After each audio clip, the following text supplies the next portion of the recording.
मनोहृदय निरुद्धता मूढ़न्याध्यात्मना प्राणम आस्थितो योग धारणम। भगवान कहते हैं कि हमारे शरीर को जिस ढंग से रचना की गई है, इस शरीर में जितने भी प्रकार के अंग हैं, उन अंगों को हृदय से जोड़ा गया है और हृदय को नाभि से जोड़ा गया है। और इसलिए जितने भी मंत्र हैं, उन मंत्रों में ओम से शुरू करते हैं।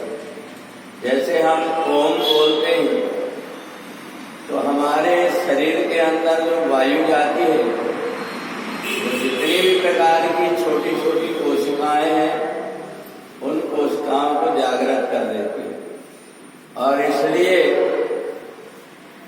मंत्र के उच्चारण करते समय, मंत्र का जब व्यक्ति जाप करता है तो अंदर की जितनी भी सोई हुई ग्रंथियां हैं, वो सब जाग जाती हैं।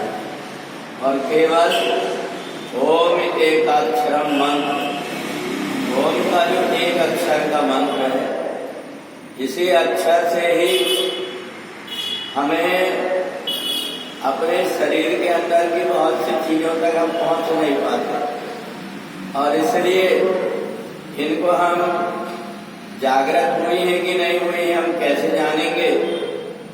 तो इसके लिए ओम अक्षर का मंत्र है। जब हम लंबे से ओम का उच्चारण करते हैं, मुंह खोल करके ओ का उच्चारण करते हैं और ओठ बंद करके नाक से मां की ध्वनि धीरे धीरे निकालते हैं, तो इससे हमारे शरीर की जितनी कोशिकाएं हैं, उन कोशिकाओं के अंदर हलचल पैदा हो जाती है और वो सब सतर्क हो जाती है कि हमें पवित्र करने के लिए कोई वायु आ रही है। और इसलिए धीरे धीरे जब व्यक्ति इस ओम अक्षर का जाप करते जाता है तो उसके अंतःकरण की चेतना जागृत हो जाती है।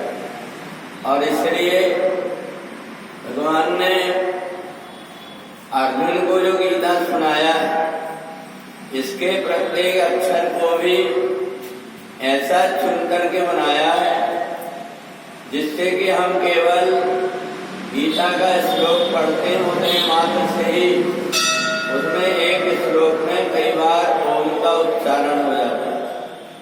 तो इसलिए भी कि आवरण अनुसंधानों का पुनरावृत्ति वर्णन, चाहे संसार में चीटी से लेकर के ब्रह्मा तक का जीव हो, उसको एक न एक दिन अपना शरीर छोड़ना पड़ता है। इसलिए भगवान ने सोचा कि शरीर रहते हुए और जीवात्मा को उसकी इंद्रियां जो सोई हुई हैं, उन इंद्रियों को जगाने के लिए अगर कोई व्यक्ति घूम करके सत्संग कर लेता है या आत्मानंद में मग्न होकर के और ताली बजा लेता है, नृत्य कर लेता है, ये सब प्रकार की क्रिया अंतःकरण को जागृत करने के लिए। इसलिए जब हृदय के अंदर उल्लास आता है, छोटे छोटे बच्चों के सामने अगर कोई बाजा बज रहा है तो अपने आप उसको कहना नहीं पड़ता, अपने आप वो नाचने लगता है, ताली बजाने लगता है। उसको लगता है कि मेरे मन की कोई बहुत अच्छी चीजें हो रही। तो इसलिए भले हम अनजाने में उस चीज को समझ नहीं पाते, परंतु अपने आप ही हमारे अंदर ऐसी तरंग उत्पन्न हो जाती है इन मंत्रों के द्वारा, कीर्तन के द्वारा, परमात्मा के नाम के द्वारा। तो इसलिए 8वें अध्याय में भगवान ने इसलिए 2 प्रकार के कहा, एक चंद्र मार्ग है और एक सूर्य मार्ग है। चंद्र मार्ग में जब जीवात्मा चंद्रमा के प्रधान मान करके चलता है तो जाकर के अंदर के सब जितने भी प्रकार की इंद्रियां उनके बीच में खो जाता है। परंतु वही जब दूसरी तरफ से सूर्य मार्ग से बाहर आता है तो उसकी वो जितनी इंद्रियां हैं वो सब जागृत होकर के अपने जितने प्रकार के वैर जितने भी प्रकार के उसमें अनेक प्रकार की दूषितपन आ गया, वो दूषित बना के कचरा को दूर करके और पवित्र हो जाते हैं।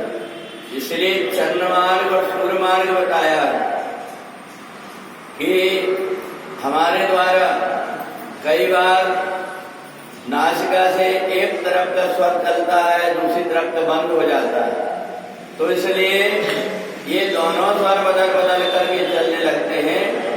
इसलिए बदल बदल करके चलने वाले इन स्वरों के कारण जो व्यक्ति परमात्मा का चिंतन करता है, ओम का उच्चारण करता है, तो ओम के उच्चारण मात्र से उसके अंतःकरण की शुद्धियां होती हैं।